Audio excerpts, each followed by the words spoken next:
Mulai kemarin kita bahas apa ya? Kita presentasi. Oh, saya presentasi ya. Bahas yang neo-behaviorisme. Oh, neo-behaviorisme, jadi penyebaran dari teori behaviorisme kan, yang di dalamnya itu nggak cuma manusia sebagai penerima stimulus dan pemberi respon, tapi juga melibatkan proses internal yang lebih kompleks. Oh iya sih, kalau behaviorisme yang udah familiar, yang sering kita dengar itu kan cuma fokus sama perilaku orang yang bisa diamati sama diukur aja. Makanya neo-behaviorisme itu muncul, banyak pernyataan.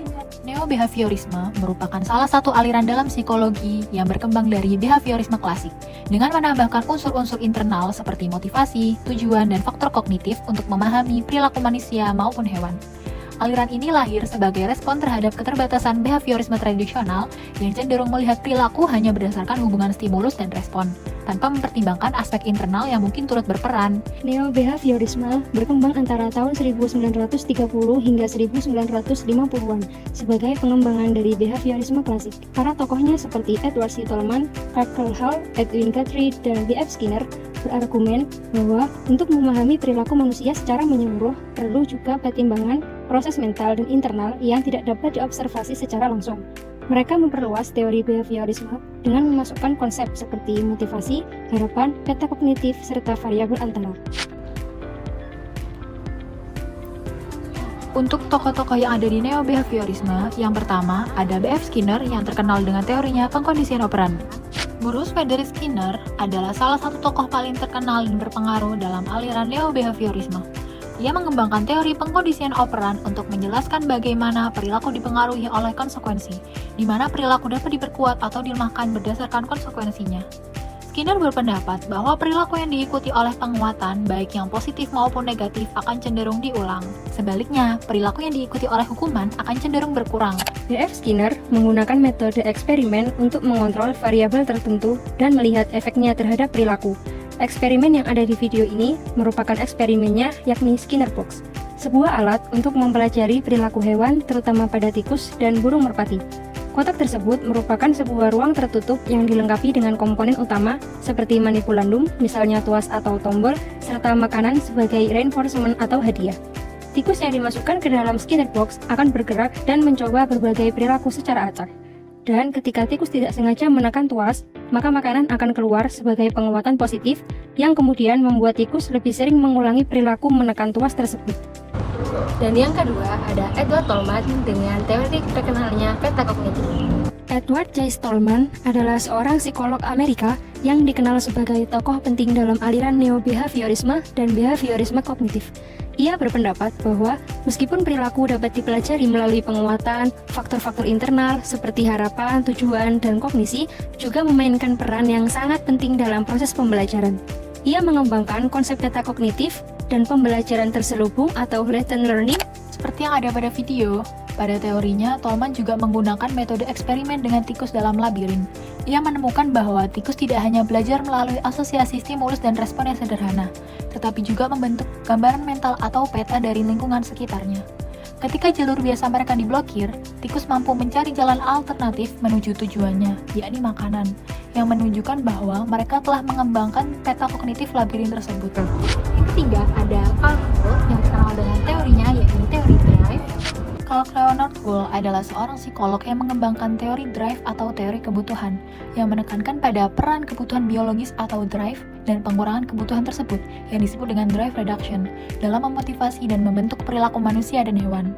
Ia berpendapat bahwa perilaku dipengaruhi oleh dorongan internal yang timbul dari kebutuhan biologis, seperti rasa lapar atau haus.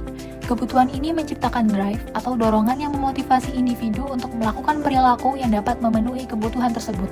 Sehingga ketika kebutuhan terpenuhi, drive akan berkurang dan tubuh akan kembali seimbang yang membuat perilaku akan berhenti atau menurun.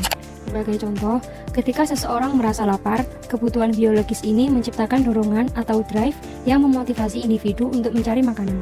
Dorongan lapar tersebut membuat orang akan melakukan berbagai perilaku, seperti mencari, membeli, atau bahkan menyiapkan makanan. Setelah makanan dikonsumsi dan rasa lapar hilang, dorongan untuk makan pun berkurang, sehingga perilaku mencari makanan akan berhenti atau menurun karena kebutuhan biologis telah terpenuhi dan tubuh kembali dalam keadaan seimbang. Yang keempat ada Albert Bandura dengan teorinya teori belajar sosial. Albert Bandura adalah seorang psikolog yang terkenal dengan teori belajar sosialnya. Menurut Bandura, manusia belajar tidak hanya melalui pengalaman langsung, tapi juga dengan mengamati dan meniru perilaku orang lain melalui proses yang disebut dengan pembelajaran observasi atau modeling. Dalam teorinya, Bandura menekankan pentingnya faktor kognitif seperti perhatian, retensi, reproduksi, dan motivasi dalam proses belajar. Selain itu, ia memperkenalkan konsep self-efficacy, yaitu keyakinan individu terhadap kemampuannya untuk berhasil melakukan suatu tugas. Hal tersebut sangat mempengaruhi perilaku dan keberhasilan belajar individu. Eksperimen boneka Bobo adalah penelitian terkenal yang dilakukan oleh Albert Bandura pada awal 1960-an untuk mengamati bagaimana anak meniru perilaku agresif yang mereka lihat. Dalam eksperimen ini, anak prasekolah diperlihatkan seorang model dewasa yang secara fisik dan verbal bertindak agresif terhadap boneka tiup bernama Bobo, yang akan berdiri kembali setelah dipukul karena desainnya. Setelah menonton perilaku agresif tersebut, anak kemudian diberi kesempatan bermain dengan boneka yang sama. Dan banyak dari mereka meniru tindakan agresif yang telah mereka saksikan, seperti memukul dan menendang boneka tersebut. Eksperimen ini menunjukkan bahwa anak dapat belajar perilaku agresif hanya melalui observasi tanpa harus mengalami langsung. Dan yang terakhir ada Edwin Guthrie dengan teori terkenalnya kontiguitas.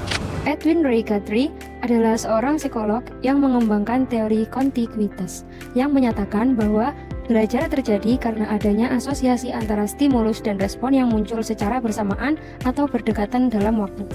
Jika suatu stimulus muncul bersamaan dengan suatu gerakan atau respon, maka ketika stimulus itu muncul lagi di lain waktu, respon yang sama cenderung akan terulang. Guthrie menekankan bahwa pembelajaran tidak membutuhkan penguatan berupa reward atau punishment seperti pada teori lain, melainkan dengan adanya stimulus dan respon yang terjadi secara bersamaan. Teori ini juga menegaskan bahwa pembelajaran dapat terjadi dalam satu kali percobaan, dan respon terakhir yang dilakukan dalam suatu situasi akan lebih mudah diingat dan diulang ketika situasi tersebut terulang kembali. Sebagai contohnya, seseorang yang secara tidak sengaja menyentuh setrika panas akan merasakan rasa sakit yang muncul bersamaan dengan sentuhan tersebut. Rasa sakit ini menjadi stimulus yang langsung diasosiasikan dengan respon menarik tangan.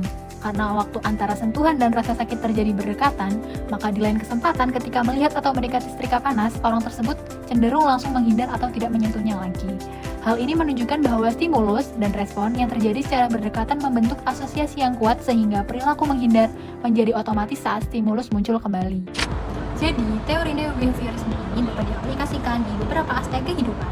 Yang pertama, di bidang pendidikan. Pada bidang pendidikan, guru dapat memberikan penguatan atau reinforcement pada siswa.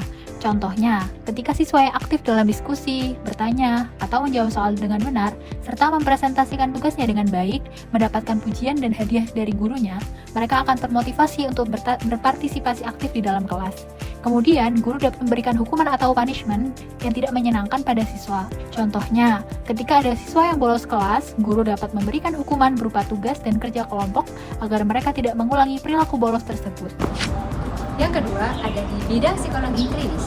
Pada aspek psikologi klinis, pengaplikasian neurobehaviorisme menekankan pentingnya menggabungkan pengamatan perilaku yang dapat diukur dengan proses kognitif internal. Pendekatan ini tidak hanya fokus pada perubahan perilaku yang tampak, tetapi juga memperhatikan faktor mental dan pengalaman subjektif klien. Teknik seperti penguatan, pemodelan, serta pembentukan kondisi digunakan untuk mengatasi perilaku maladaptif dengan penyesuaian berdasarkan konteks dan kebutuhan individu.